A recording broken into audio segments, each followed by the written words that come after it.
if you're a college player and you're a great college player like Caitlin was, and you thought this was going to be Paige, and instead it's Caitlin. The delusional fan base that follows her disrespected the WNBA players. Gino, just say you're a UConn guy. Caitlin Clark is turning heads as one of the most impressive rookies in WNBA history.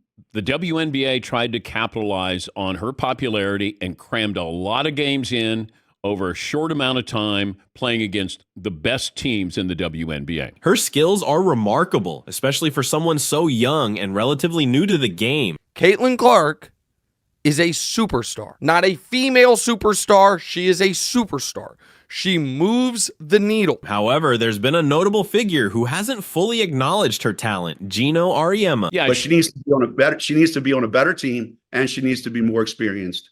And that will come. It's disappointing when respected voices in basketball, particularly those who are advocates for women's sports, fail to recognize emerging talent. You already have a pretty high level of basketball, and then you add in a superstar in Caitlin Clark to the league. Could be pretty dope. Gino Auriemma and Cheryl Swoops are examples of this oversight. Every time Caitlin gets fouled, we can't make it seem like she was assaulted. While I won't list everyone, it's clear that others have also missed the mark. That I made those comments because I'm a racist.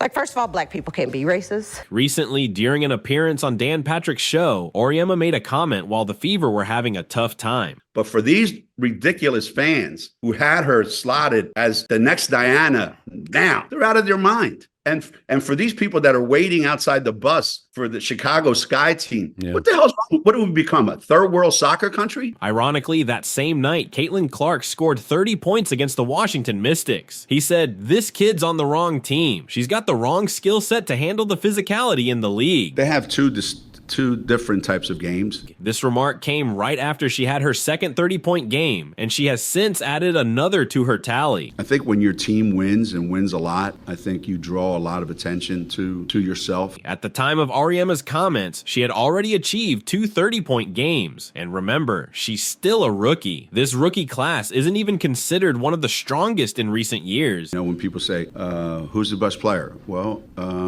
who's the best team? I mean, that's as it happens in the pros, right? Who's the best player in the country? Who's the most valuable player in America? Well, let's go look at the best team and pick their best players. Yet he insists she's just not built for the physicality of this league. She's not quick enough to get away from the physicality. Auriemma seemed to be hoping for Paige Bueckers to shine, being a UConn fan, but it's Caitlin who is truly making waves. And had we kept winning, you know, I don't know that Paige would be any bigger or less talked about, and I don't know that she would have the kind of impact that Caitlin's had, because they have different personalities, different games. They approach the game differently, and it works for both of them.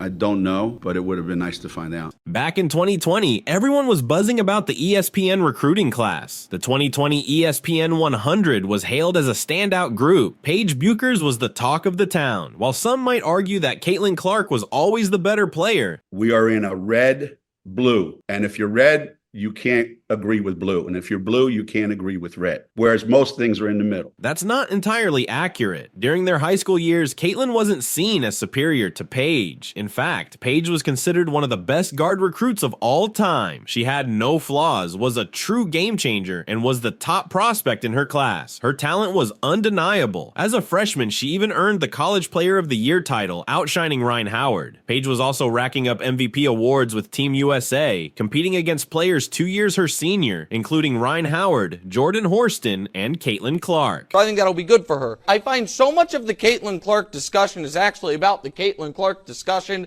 and retroactively angry about why we weren't talking about the WNBA more then, but now we talk about it now. People get mad at that. So here's the thing. I think it is very clear what's happening. There's a little bit of rookie hazing. There's a little bit of jealousy. And like everything in America, there's a little bit of racial dynamics at play here. Caitlin Clark has impressive stats and could very well end up being the best of the bunch, especially with Lisa Bluter guiding her career. If you're a college player and you're a great college player like Caitlin was, the delusional fan base that follows her disrespected the WNBA players by saying she's going to go in that league and tear it apart. That said, I'm not downplaying Caitlin's potential for greatness. Lisa Bluter's influence is evident. In high school, Paige played with the same kind of freedom that Caitlin shows now. Even after her first injury, Paige adapted well to Gino Auriemma's system and was notably more efficient than Caitlin, even if she didn't have to shoulder as much responsibility. This recruiting class was exceptional, with all 5 top players likely to be top 5 draft picks. Diamond Johnson is already in the WNBA, while Haley Van Lith is expected to be drafted next year, though her exact position is uncertain. Tehina Paupau is also projected to be a first-round pick. It's hard to think of anyone else from this class who might go lower. There were actually odds on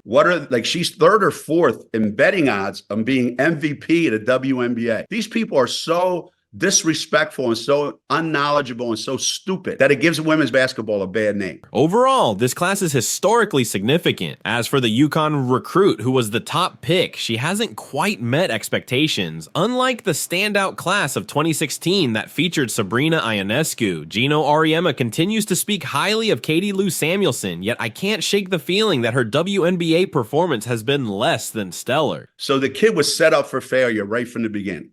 So if you're a WNBA player, and believe me, I've coached the best, and I've pissed them off a lot, and they let me know about it. But they were tremendously disrespected. And none of them are going to say it, but human nature is, okay, this kid's coming into the league. And Diana said it best. This kid's in for a rude awakening. It's puzzling why the Indiana Fever chose to sign her. While I understand that a player's maternity leave shouldn't be a reason for a trade, offering her a max contract after a year off, especially when she averaged just 5 points per game with the Sparks, raises some eyebrows. She had a brief stint scoring 5 points per game, took time off for her baby, and then secured a max deal. To add to that, her sister Carly seems to be the more talented player. And she's not quick enough to get away from the physicality. So there's a lot of learning curve, like Diana said. And when she gets it, she has elite skills that are going to really help her. Auriemma's dedication to UConn is well documented. Nick Wright highlighted that Gino claimed, "I know about the best players in the league. I've coached them all." I think she's handling great. I think she talks a lot of and she gets a lot of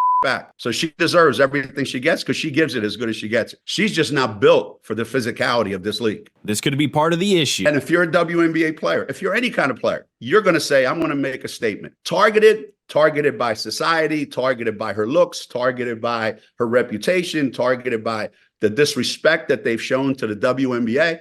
There's a huge target on this kid's back. I thought Cameron Brink said something really smart. She said, no, they're expecting this rookie class to be perfect. We've seen this trend with Team USA selections where he overlooked the actual MVP, Nneka Agwumaiki, in favor of Breanna Stewart from college. And they all jumped over her, but they didn't read the whole thing that she said. But nobody's printing. You know, Diana Taurasi was right. This kid's on the wrong team. She's got the wrong skill set to handle the physicality of that league, and she's a rookie. He often opts for UConn players, which can be problematic. This rookie class isn't even one of the best rookie classes in the last 10 years. Nick Wright pointed out that Caitlin Clark, who didn't attend UConn, represents a new style of play that differs from what Gino has relied on in the past. Gino Auriemma was on with my pal Dan Patrick a couple months ago when the Fever were struggling. And this was the quote: "This kid's on the wrong team. She's got the wrong skill set to handle the physicality in the league, and she's a rookie. This rookie class isn't even one of the best classes in the last 10 years. She's just not built for the physicality of this league. She's not quick enough to get away from the physicality." End quote. Gino, just say you're a UConn guy. The game has evolved, and it's been 7 years since he last won a championship, with Dawn Staley now taking the lead. What does bother me is some of the people I deeply respect, their basketball credentials, their basketball history, their commitment to basketball and women's basketball, I think have really not covered themselves in glory with some of this commentary. Additionally, he faced defeat against Caitlin Clark, who played alongside Hannah Stolka at center, while Gabby Marshall defended Paige Buchers. Despite Paige having a significant height advantage, it seems that Gino may be losing his competitive edge. And I'm going to read you a quote, Colin, if I may, from, again, this person might know more about about women's basketball than any person who's ever lived, and that's Gino Auriemma. Nonetheless, there's no denying that he remains one of the greatest coaches in history. I have to congratulate Iowa on an incredible season. Awesome. And I want to personally thank Caitlin Clark for lifting up our sport. She carried a heavy load for our sport, and it just is not going to stop here on the collegiate tour. But when she is the #1 pick in the WNBA draft, she's gonna lift that league up as well. So Caitlin Clark, if you're out there, you are one of the GOATs of our games, that we appreciate you. Gino Auriemma is a Hall of Famer and widely regarded as one of the best college coaches in history. And you thought this was going to be Paige, and instead it's Caitlin. And he certainly earned his salary at UConn. However, Nick Wright raises an interesting point. The people don't want to get yelled at, so now all of a sudden we're doing participation trophies.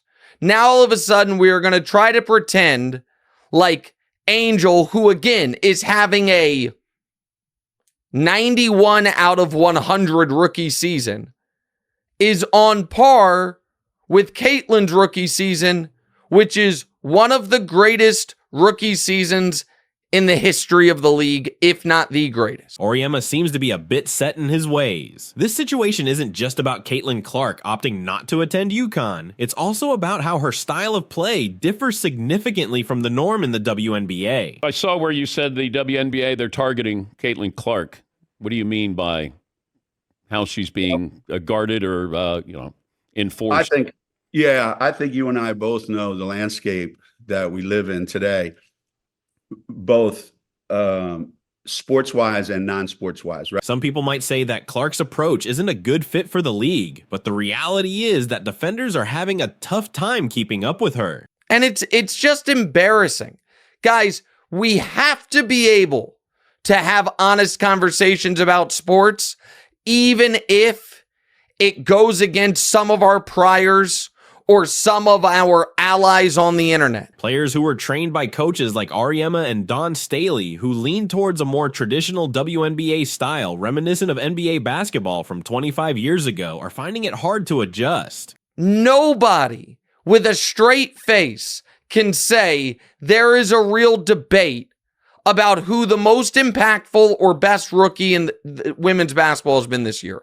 It's Caitlin Clark. Clark and her Iowa team play a much quicker game, and what the Indiana Fever is doing doesn't really feel fresh. But Caitlin Clark's arguably already one of the 5 best players in the league. Inarguably one of the 8 best players in the league. It's more like a throwback to what Dan Hughes introduced 2 decades ago. The difference is that Hughes' style was innovative at the time, while the women's game seems to be lagging about 25 years behind in terms of strategy. We got to be able to say that. There should be 2 unanimous awards in the WNBA this year. The MVP should be unanimously to Asia Wilson, every single first place vote. And Rookie of the Year should be unanimously to Caitlin Clark, every single first place vote.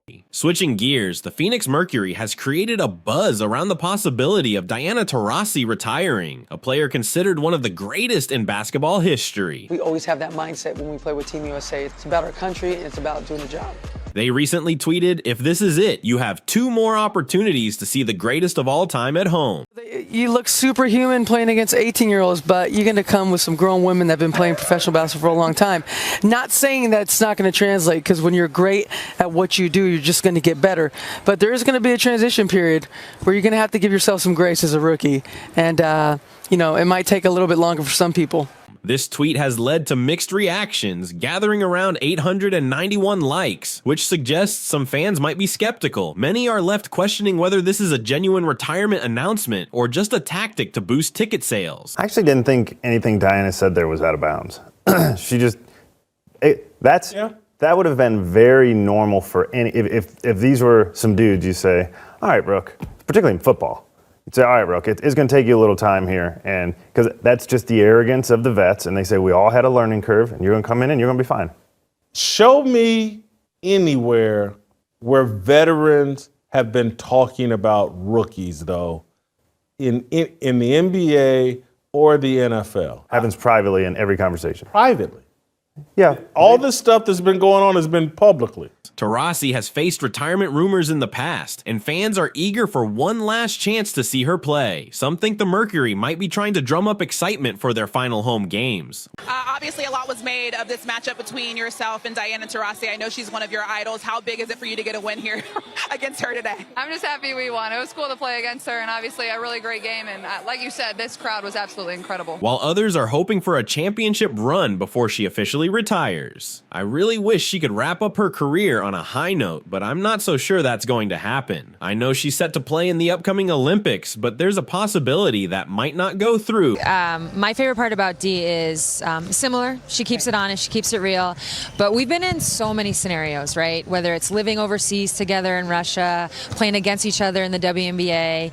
The Instagram live video, that was amazing. You popped my cherry. Let's face it, if this is indeed her last hurrah, she'll be playing her final home game in Los Angeles on Tuesday, September 17th. Honestly, I can see her going on a retirement tour. If she takes a minimum salary, there's a chance she could stick around for another year. Plus, they could bring in another star player to team up with her, along with Skylar Diggins-Smith, Sophie Cunningham, Diamond DeShields, and Brittany Griner. While I don't think she should keep playing, I believe she still has the skills to do it. It's not unthinkable to picture Diana Taurasi continuing her career. However, that could put the Mercury in a bit of a bind. Personally, I wouldn't mind if Taurasi decided to take a different route. If I were in her position, I'd really think about this. She's already achieved so much for her legacy. I'd suggest signing a minimum deal with the Indiana Fever next season, just to create a real passing of the torch moment. Imagine a season where Caitlin Clark and Diana Taurasi are on the same team, with Taurasi coming off the bench for her final year. She could go after that championship in a way that really boosts her legacy. Picture every game as part of a farewell tour alongside Caitlin Clark. Fans would definitely be thrilled for Taurasi's send-off. Plus, if she's on a minimum contract, they could keep Kelsey Mitchell and have Taurasi come off the bench. Just think about her stepping in for Kelsey Mitchell or even Caitlin Clark. Honestly, Taurasi could probably take on the point guard role if she wanted to. So imagine a lineup with Caitlin Clark, Kelsey Mitchell, and Nalissa Smith as the likely power forward. But I think MVP. Now, I'm going to look at this the way I did with Michael Jordan. Now, she's not the Michael Jordan of her sport as far as athleticism, playing, dominating. But Asia Wilson is the best player in the game. Have you seen the incredible feats Caitlin Clark has been pulling off lately? This is a phenomenon. Caitlin Clark is a phenomenon. And if I said to any of these people who think Caitlin Clark is not the Rookie of the Year, I'd say, who would you want to start your franchise with? Now, I'm not going to put Asia Wilson in there. I'm just saying between these two. Angel Reese is a wonderful player, but she does not compare to what and who Caitlin Clark is. This rookie isn't just helping the Fever make a playoff push. She's shaking up the entire WNBA MVP race. Caitlin Clark, I'm sure you saw, just became the all-time scoring leader in women's college basketball. I'm curious, where would you rank her amongst all-time college players, in your opinion? Ooh, that's tough because you got to win one. I feel like that college is one of those spaces where you got to win one for them to even have your name in the conversation. And it took me 3 years to win mine, so it's hard. But congratulations to her. While Aja Wilson may still be the front runner, Clark's mind-blowing stats are making everyone take notice. This first-year player isn't just racking up points; she's changing the game itself. 2 years ago, their home attendance was 1,800 fans. Their average this year, home attendance, is 17,000. That's almost 10 times. And, of course, the big difference is Caitlin Clark. I think she should be up for MVP. Rookie of the Year, foregone conclusion. There's now a real chance Aja Wilson could miss out on the MVP title, and Wilson's reaction to seeing Clark's numbers, priceless. Yes, even the league's best can't match those skills. And just for the record, Caitlin isn't much of a defender either, though she can and she will steal the basketball. She's 15th in the WNBA in steals. Pretty good. Let's break it down. 40 points, 10 assists, 7 rebounds in her latest outing. That's not just impressive, that's MVP caliber stuff. She is starting to push Asia as the best player in the league because I don't see anybody control a game the way Caitlin can. And it's not a one-time thing. Clark has been consistently dominant all season, leading the league in assists while scoring like a seasoned vet.